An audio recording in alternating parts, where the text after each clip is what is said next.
Chapter 6. Motivation is overrated, environment often matters more. Anne Thorndike, a primary care physician at Massachusetts General Hospital in Boston, had a crazy idea. She believed she could improve the eating habits of thousands of hospital staff and visitors without changing their willpower or motivation in the slightest way. In fact, she didn't plan on talking to them at all. Thorndike and her colleagues designed a 6-month study to alter the choice architecture of the hospital cafeteria. They started by changing how drinks were arranged in the room. Originally, the refrigerators located next to the cash registers in the cafeteria were filled with only soda. The researchers added water as an option to each one. Additionally, they placed baskets of bottled water next to the food stations throughout the room. Soda was still in the primary refrigerators, but water was now available at all drink locations. Over the next 3 months, the number of soda sales at the hospital dropped by 11.4%. Meanwhile, sales of bottled water increased by 25.8%. They made similar adjustments and saw similar results with the food in the cafeteria. Nobody had said a word to anyone eating there. People often choose products not because of what they are, but because of where they are.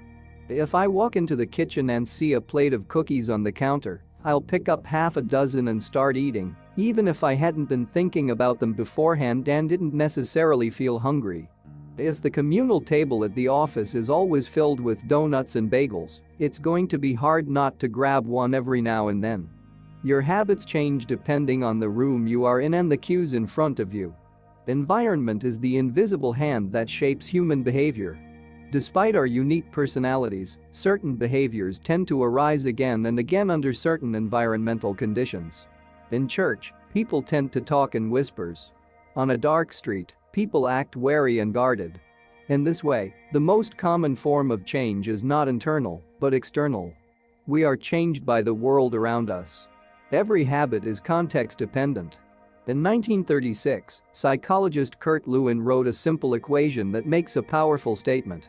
Behavior is a function of the person and their environment, or B equals F, P. It didn't take long for Lewin's equation to be tested in business. In 1952, the economist Hawkins Stern described a phenomenon he called suggestion impulse buying, which is triggered when a shopper sees a product for the first time and visualizes a need for it. In other words, customers will occasionally buy products not because they want them, but because of how they are presented to them. For example, items at eye level tend to be purchased more than those down near the floor. For this reason, you'll find expensive brand names featured in easy-to-reach locations on store shelves because they drive the most profit, while cheaper alternatives are tucked away in harder-to-reach spots. The same goes for end caps, which are the units at the end of aisles. End caps are money-making machines for retailers because they are obvious locations that encounter a lot of foot traffic. For example, 45% of Coca-Cola sales come specifically from end-of-the-aisle racks. The more obviously available a product or service is, the more likely you are to try it. People drink Bud Light because it is in every bar and visit Starbucks because it is on every corner. We like to think that we are in control. If we choose water over soda, we assume it is because we wanted to do so. The truth, however, is that many of the actions we take each day are shaped not by purposeful drive and choice, but by the most obvious option. Every living being has its own methods for sensing and understanding the world. Eagles have remarkable long-distance vision. Snakes can smell by tasting the air with their highly sensitive tongues.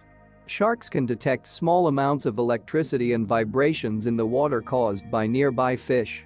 Even bacteria have chemoreceptors, tiny sensory cells that allow them to detect toxic chemicals in their environment.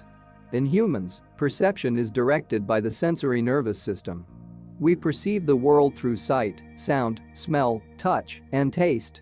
But we also have other ways of sensing stimuli.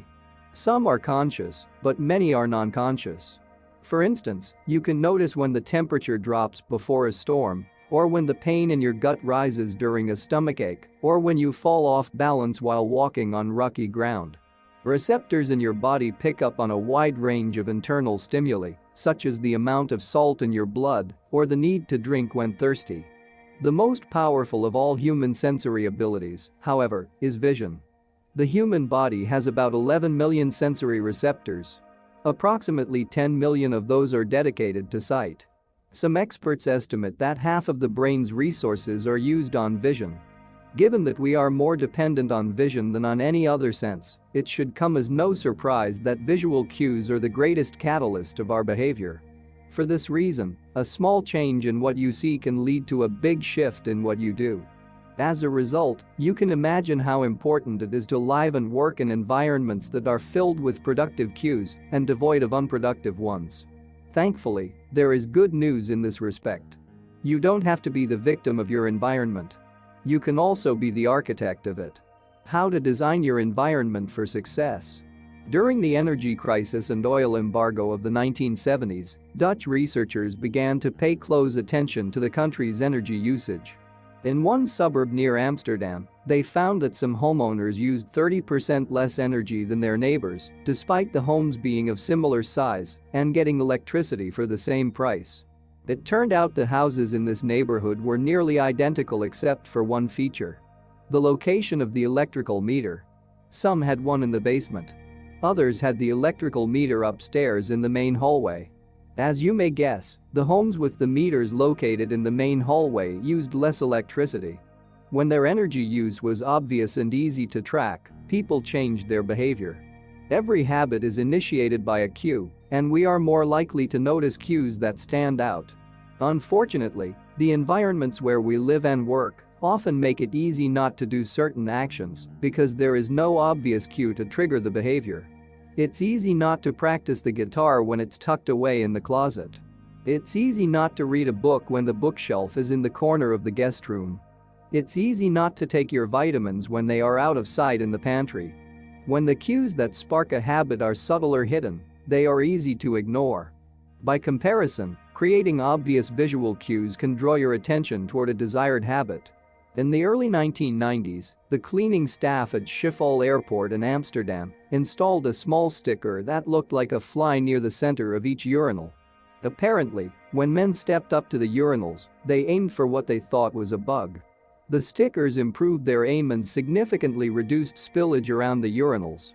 Further analysis determined that the stickers cut bathroom cleaning costs by 8% per year.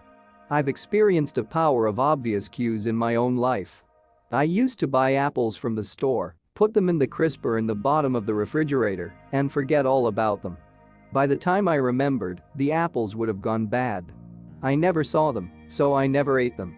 Eventually, I took my own advice and redesigned my environment. I bought a large display bowl and placed it in the middle of the kitchen counter. The next time I bought apples, that was where they went out in the open where I could see them. Almost like magic, I began eating a few apples each day, simply because they were obvious rather than out of sight. Here are a few ways you can redesign your environment and make the cues for your preferred habits more obvious.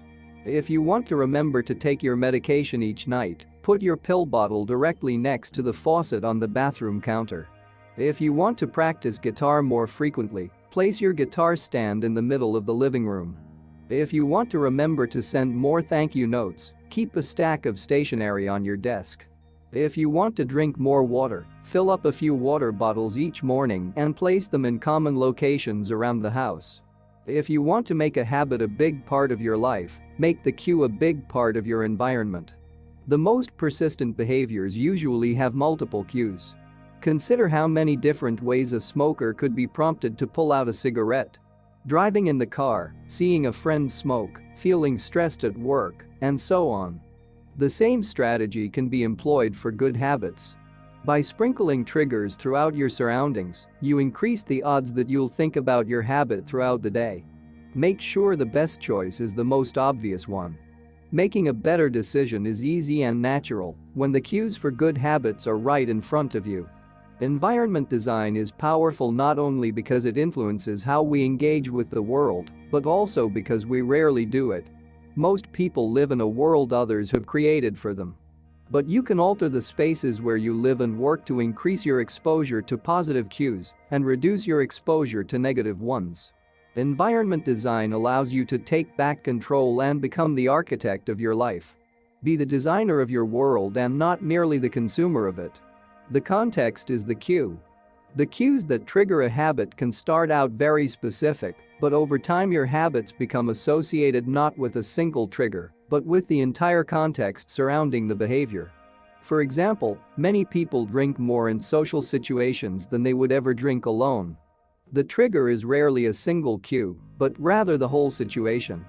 Watching your friends order drinks, hearing the music at the bar, seeing the beers on tap.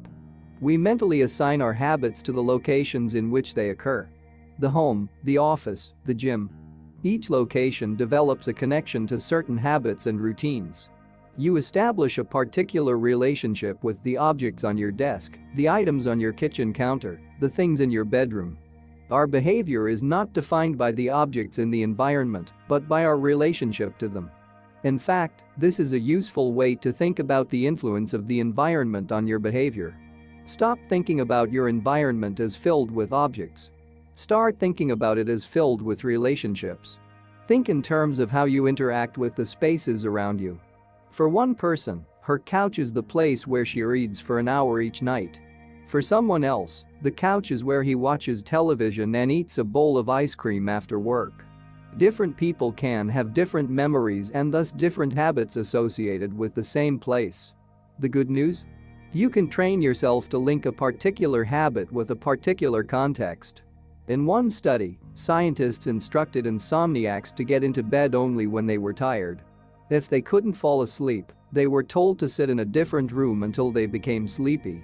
Over time, subjects began to associate the context of their bed with the action of sleeping, and it became easier to quickly fall asleep when they climbed in bed.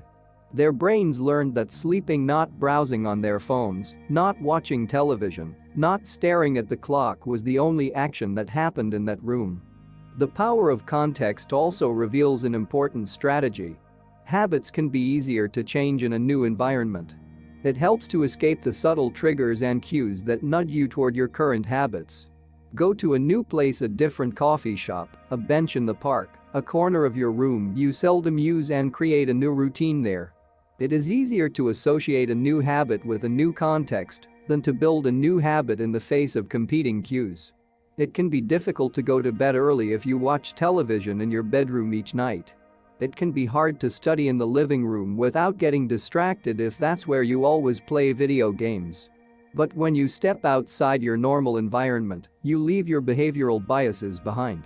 You aren't battling old environmental cues, which allows new habits to form without interruption. Want to think more creatively? Move to a bigger room, a rooftop patio, or a building with expansive architecture. Take a break from the space where you do your daily work, which is also linked to your current thought patterns. Trying to eat healthier? It is likely that you shop on autopilot at your regular supermarket. Try a new grocery store. You may find it easier to avoid unhealthy food when your brain doesn't automatically know where it is located in the store. When you can't manage to get to an entirely new environment, redefine or rearrange your current one. Create a separate space for work, study, exercise, entertainment, and cooking. The mantra I find useful is one space, one use. When I started my career as an entrepreneur, I would often work from my couch or at the kitchen table. In the evenings, I found it very difficult to stop working. There was no clear division between the end of work time and the beginning of personal time. Was the kitchen table my office or the space where I ate meals? Was the couch where I relaxed or where I sent emails? Everything happened in the same place.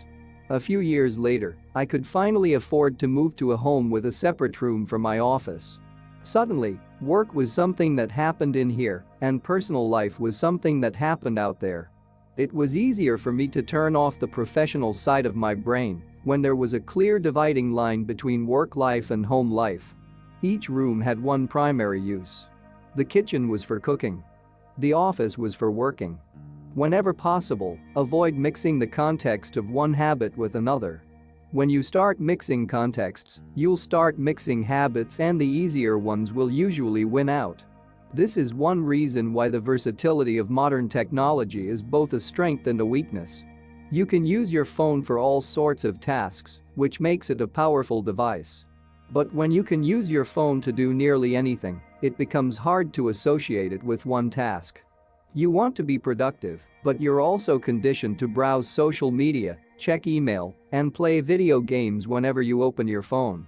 It's a mishmash of cues. You may be thinking, you don't understand. I live in New York City. My apartment is the size of a smartphone. I need each room to play multiple roles. Fair enough. If your space is limited, divide your room into activity zones. A chair for reading, a desk for writing, a table for eating. You can do the same with your digital spaces. I know a writer who uses his computer only for writing, his tablet only for reading, and his phone only for social media and texting. Every habit should have a home. If you can manage to stick with this strategy, each context will become associated with a particular habit and mode of thought. Habits thrive under predictable circumstances like these. Focus comes automatically when you are sitting at your work desk. Relaxation is easier when you are in a space designed for that purpose. Sleep comes quickly when it is the only thing that happens in your bedroom. If you want behaviors that are stable and predictable, you need an environment that is stable and predictable. A stable environment where everything has a place and a purpose is an environment where habits can easily form. Chapter Summary. Small changes in context can lead to large changes in behavior over time. Every habit is initiated by a cue. We are more likely to notice cues that stand out. Make the cues of good habits obvious in your environment. Gradually, your habits become associated not with a single trigger, but with the entire context surrounding the behavior. The context becomes the cue. It is easier to build new habits in a new environment because you are not fighting against old cues.